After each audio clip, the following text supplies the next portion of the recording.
Cheese. All right, welcome back to That's Some Cheese, part of the Vendetta Sports Podcast Network. Today is Friday, November 15th. We have a very special guest on the line, Michael ECC, friend from college. Hopefully he will be doing some other things for the website, but we're going to introduce him on the podcast here today. What's up, Mike? What's going on today? How you doing, Trey? Not much. How are you? I'm hanging in there. Wild football game last night. That was exciting. It's amazing. I'm going to be honest with you, dude. It's amazing that the Browns had the biggest win of their season last night.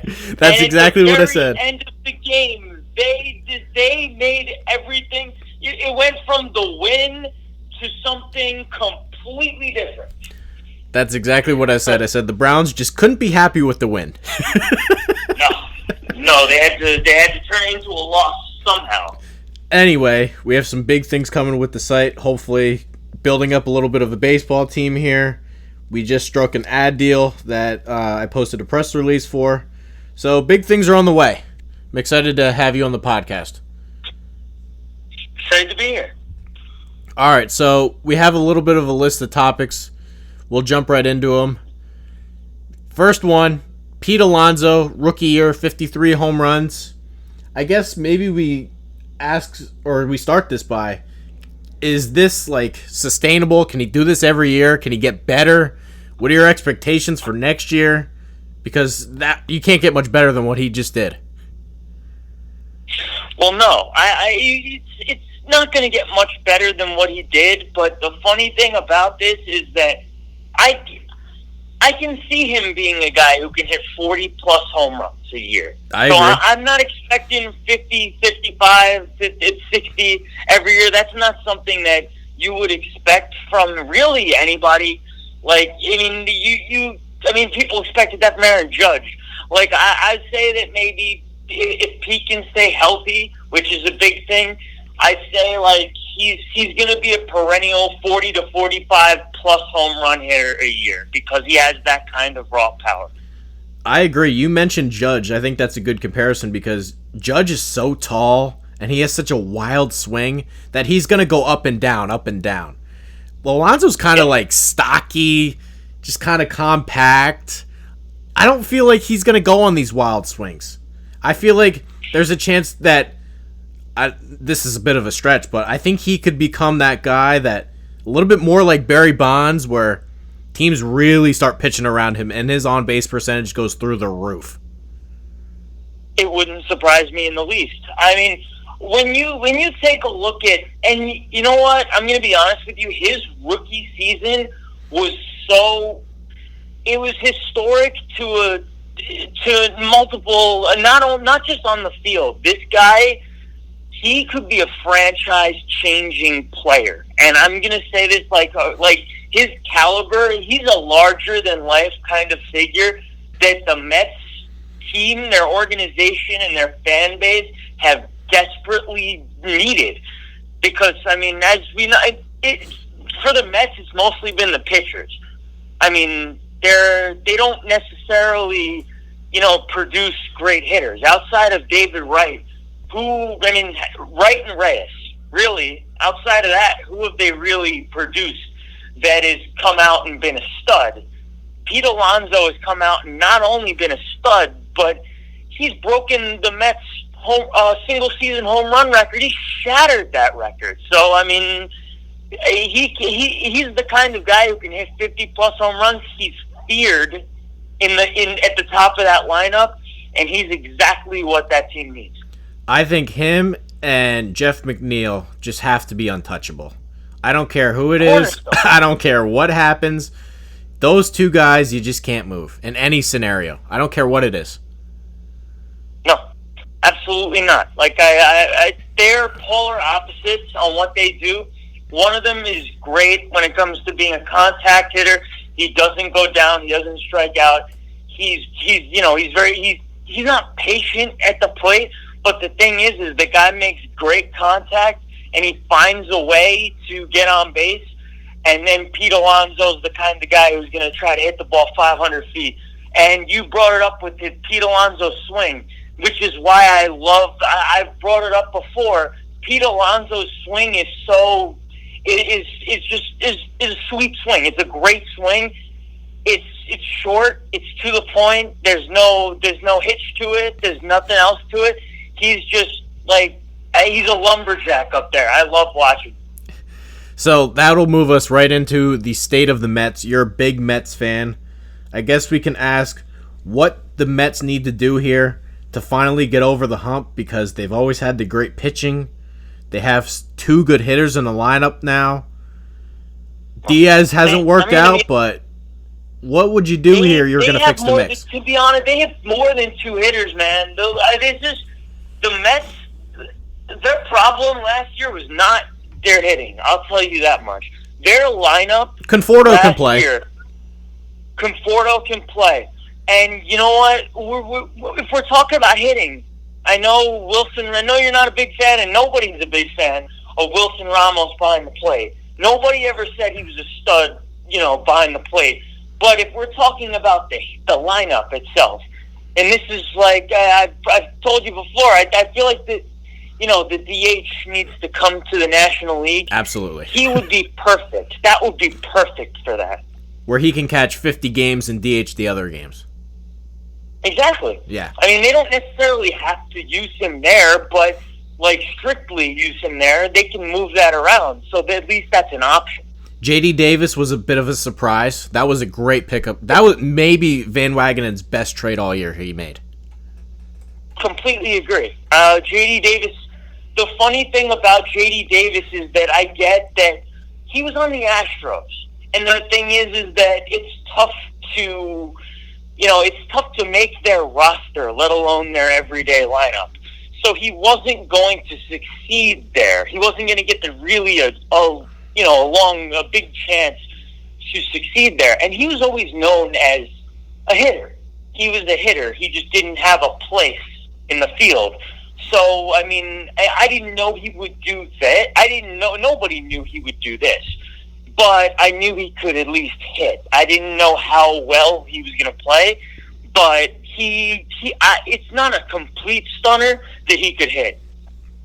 As far as the Mets, I would say getting a reliable center fielder would make the most sense, just because it seems like they have so many corners. McNeil can play a corner. Conforto's a corner.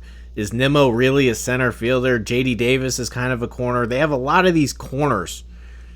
I feel like a reliable center fielder where the guy's going to be there and play a great defensive center field would be something the Mets should look at. It's hard to find the guy who can, guys who can hit and who can play a reliable center field is tough to find. I mean, a lot of the good hitters, the good hitting outfielders are corner outfielders now. So it's that's tough. I mean, I know that they do need a center fielder, but the thing and I'm going to say that the bullpen almost single-handedly ruined the Mets season. And I'm going to tell you that I've never seen one part of a team, one part just completely blow everything up like the bullpen did for the Mets. Because if you look at everything else, I mean, Syndergaard wasn't good last year. He struggled for a good amount of last year. Wheeler wasn't as good as I expected him to be. He was good in the second half. Really, what was that? He was really good in the second half. He was. Wheeler wasn't what I expected. And Syndergaard had those first two months that were really rough. Yeah. And then he finished off the season. The last month or so, he was rough. So, I mean, the thing is that I think the hitting was the strength of the Mets last year. Obviously, the hitting and DeGrom, but the bullpen, the fact that their problem was they needed Edwin Diaz. If they had Edwin Diaz, if they had him, the Mariners and version. I'm still convinced that he was not there last year, Edwin Diaz, if they had that guy, if Edwin Diaz was Edwin Diaz last year, I think the Mets are a playoff team. I'm going to be honest with you. I think they're a playoff team. I don't necessarily disagree. I would say they need an upgrade in that 7-8 spot too, because you can't keep trucking out Familia. That just needs to end. Familia's done. Familia, and the funny thing is it's not like, oh, he's got the stuff that, like, you know, he needs to throw strikes. He's not doing either. He's not throwing strikes, and it's not like his stuff isn't there either. So he's not throwing strikes, and his stuff isn't all that effective anymore. So he pretty much has nothing every time he goes out there. He just walks the first two guys, gives up a couple hits, and then you look up and there's a 3 spot up there. Let's move on to the state of the NL East, because I feel like this might be the toughest division in baseball, or at least the most competitive division in baseball. Atlanta's not going away. They're just too young. The Phillies, they spent all sorts of money and then just won one more game than they did last year. Maybe they're going to spend more money. We talked about the Mets. The Marlins are kind of dead. The Nats just won the World Series, but their Rendon and Strasburg are free agents. What do you think about the NL East? Because, I don't know, this is a huge offseason. I feel like it could swing either way depending on what moves each team makes. Oh, well, you pretty much hit the nail on the head. The thing about the Phillies is that, well, what happened to Arrieta really hurt. I mean, it devastated. I mean, the fact that Arrieta, he didn't just kind of decline, he sunk. It fell off a cliff. There's no other way of putting it. He fell off the cliff, really. That's really, he walked off the cliff and went straight, just went straight down. I don't think you're getting the good version back either. What was that? I don't think you're getting the good version back either. No, that's gone. I don't expect him to ever be like, you know, what he was again. So you think about it, really, outside of Aaron Nola, what do you have there? I mean, Nick Pivetta had, like, I mean, I always thought of him as, like, up and down. He was the kind of dude he was the kind of pitcher who could dominate for 2 or 3 innings and then just, you know, get rocked for 6 or 7 runs in the third or the fourth. But now he's just there at this point. And then there's Vince Velasquez, Eesh. who I thought he had the stuff to do it, but he was just too erratic. And he's all over the place too. Like, neither of these guys, not only did they not make progress, but I actually think that they regressed. So, I mean, what do you really have if you're the Phillies out? You look at their lineup is fine. It's the fact that their pitching staff as a whole is just a dump, really. They have a lot of arms. They don't have a lot of good arms. The sad part is, like, Zach Eflin is maybe your second best starter, and he's okay, but that's not acceptable. No, it's not at all. Especially if you're a team looking to play and go into October. They expected some of those guys like the Pavettas and the Velasquez's to be able to hold down a spot, and that has worked out miserably. So we'll see what Girardi can. I thought Girardi was a fit for the Mets, but we'll see what Girardi can do over there in Philly. But I was stunned by the Nationals, by the way. And I'm going to tell you this, I was stunned. I had a feeling that they were going to be really, really good for years to come. I didn't think that year was this year. I thought they were a year or two away at the very least. It was the Bryce Harper curse. They were cursed with Bryce Harper. All they had to do was get rid of him. You know what?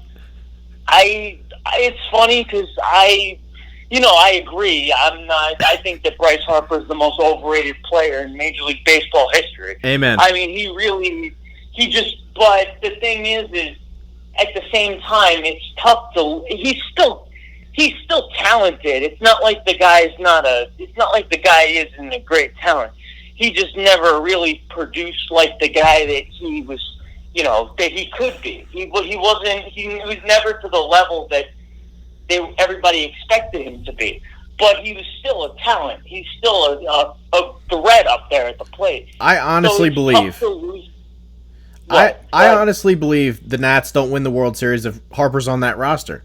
Because the second he left, they said, screw it, we're going to get Patrick Corbin, we're going to get Yan Gomes and Kurt Suzuki. They really filled out the rest of the roster, and I think it made them a better team. We have Juan Soto, he's a great outfielder. We have Victor Robles, he's a great outfielder. Adam Eaton can get on base. Like, this was a good team, and they used that Harper money to fill out the rest of the roster, and I think it made them better.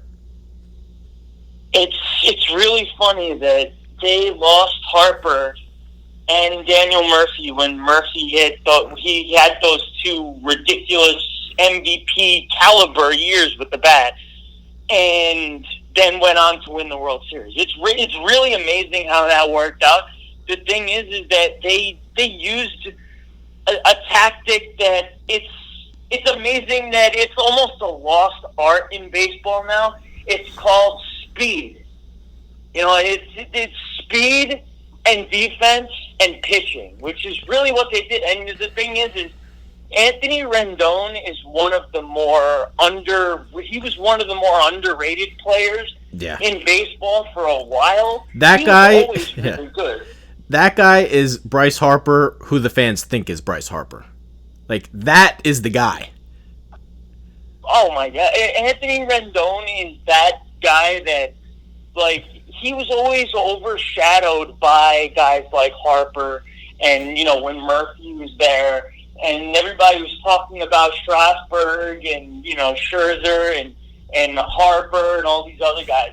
And then Anthony Rendon, you got Anthony Rendon as the other guy. You know, he was just kind of that guy in the lineup who was always very good and nobody ever really talked about. And then now everybody's like, oh, what was Anthony Rendon? Look at how good Anthony Rendon. Well, he's been that, but you just haven't noticed. He's going to get a lot of money this winter, too. Moving on to the awards a little bit here.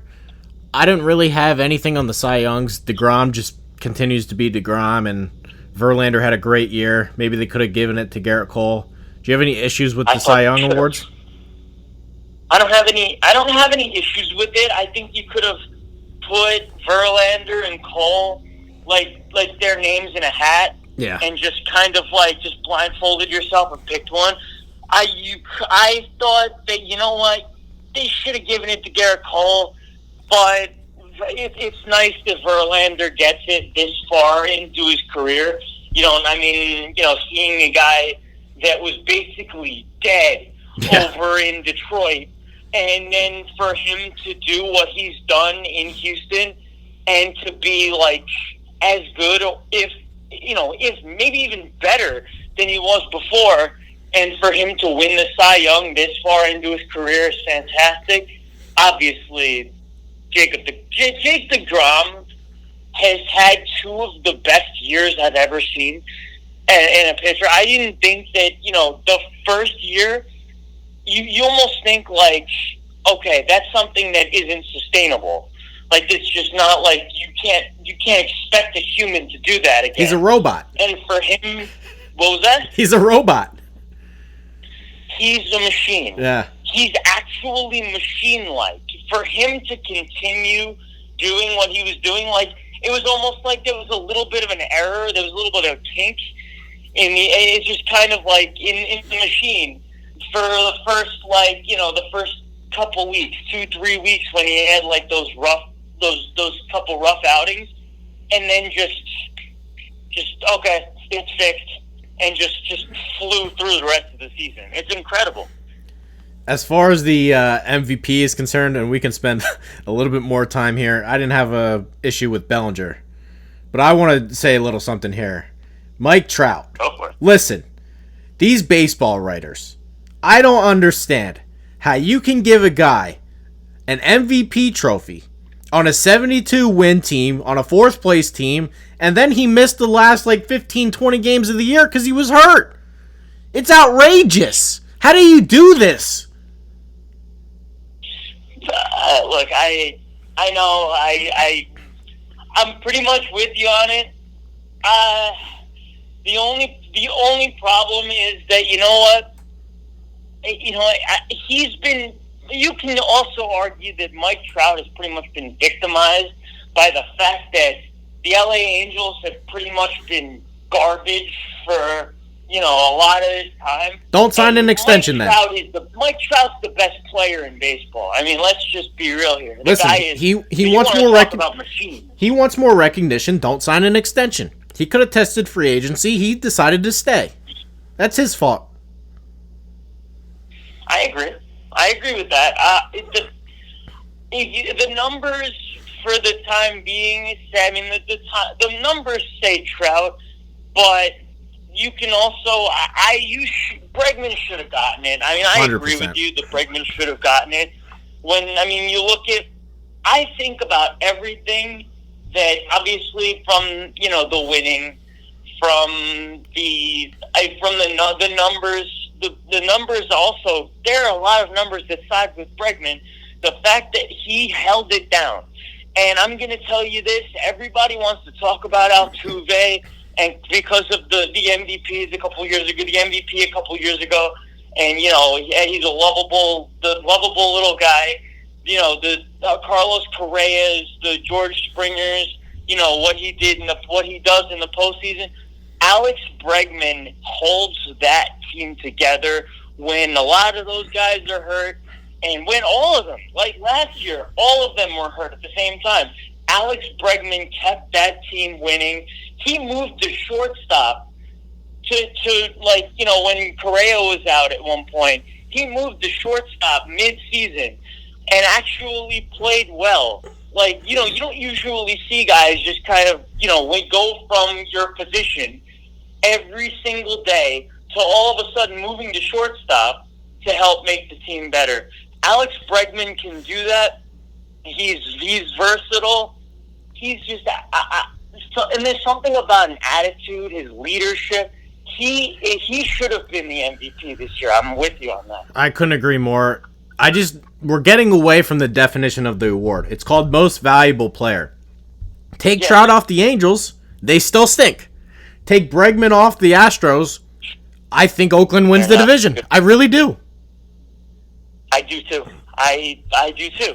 Especially with the fact that everybody has been kind of, guys have been missing here and there from the Astros. I mean, I know people want to talk about, they're completely loaded. And it's true. They are. They're loaded with talent. But they've been hurt. They've been in and out of the lineup. They've been missing time here and there. And, I mean, I know Alvarez came in and was great. And, I mean, he's absolutely out of his mind. But the thing is Alex Bregman, you take Alex Bregman away from that lineup at any point, they're not as good of a team. They're just not. I know it. They're just not as good. He's a player that's worth like 10 wins, realistically. He never strikes out. Okay. He hits for a high average. He's always on base. He hits the ball to the ballpark. He plays a great defensive third, and he played great defensive short. He's one of the most complete players in baseball. He never strikes out. I mean, he strike out 30 times all year? Again, it's absurd number. He's never struck out 100 times in a season, which is big for a player with that many at-bats nowadays. Unicorn. Total unicorn. And he led the league in walks this year. And he's incredible. His eye for the plate is remarkable. Everything, his entire game is great. He's brilliant in every way. And again, it would have been one thing if Trout was miles and miles better than everybody else. But he wasn't. Bregman had him beat in a lot of categories. I think, honestly, I think that the scandal and everything had something to do with it. I do. I think that the voting lead, I think that whole thing, you don't want an Astro being the MVP after what's going on. Ridiculous. That's so ridiculous. But I think you might be right. Also, I honestly, I don't know. We can finish up with this. I think there's a lot more going on with the Astros. I think they leaked on themselves. I said, here, look at this. This is what we're doing. I think there's a lot more shit that they're doing that's not going to get out, and I don't care. You know what's gonna bother me is that the Mets signed Carlos Beltran, so it's like now there's gonna be talks about this. Does Beltran get fired? Do they have to and obviously Boston and Alex Cora, that has. I mean, Cora was the bench coach. So, and now that, Yankee fans are going to be talking about how they should have won the World Series. Get out of here. There's going to be all this going on. What's that real home field advantage now, right? For Minute Maid Park, that's what, but the Astros lost every game at home in the World Series, did they not? Yeah, they lost all the home games in the World Series. The Red Sox beat them the year before, and the Dodgers took them 7, but it's not like they stormed through everybody. I'm for it. Listen, if you're not cheating, you're not trying. If Houston wants to go out and steal signs, I have no problem with it. I could care less. I know people want to cry about it. I really don't care. I mean, I don't know, man. I'm not going to sit here condoning cheating because that's honest. I mean, I like a more level playing field because I like it to be as competitive as you want. If you're just that much better, then you're that much better. I tip my cap to you. They're stealing signs. I'm not going to sit here condoning cheating. It's stealing signs. It's been part of the game forever. I don't know, man. It kind of taints the game. I don't like cheating but the thing is that, you know what? I think the Astros, I honestly believe that the Astros are just player for player better than everybody else. I don't necessarily, I know everybody hates the Astros. Everybody can't stand the Astros. I like the Astros. I've liked the Astros. I like this team. I think that they're a talented bunch regardless of what we're talking about here with the scandal. I think that they're just better than everybody else, player for player. So yeah, they're loaded. I think regardless, they're just a great team. They would be good anyway. It wouldn't matter. All right, Mike, do we have anything else to talk about? I think that's pretty good intro episode here. No, I'm good. All right. And that is Mike ECC. Hopefully, we will get him going with some baseball content. I hope that he takes the keys. But anyway, thank you for listening to That's Some Cheese. We'll have another one of these coming up again whenever Mike wants to do it. And we'll see you next time. Tell you something. You know what really grinds my gears? You, America. Fuck you, Diane.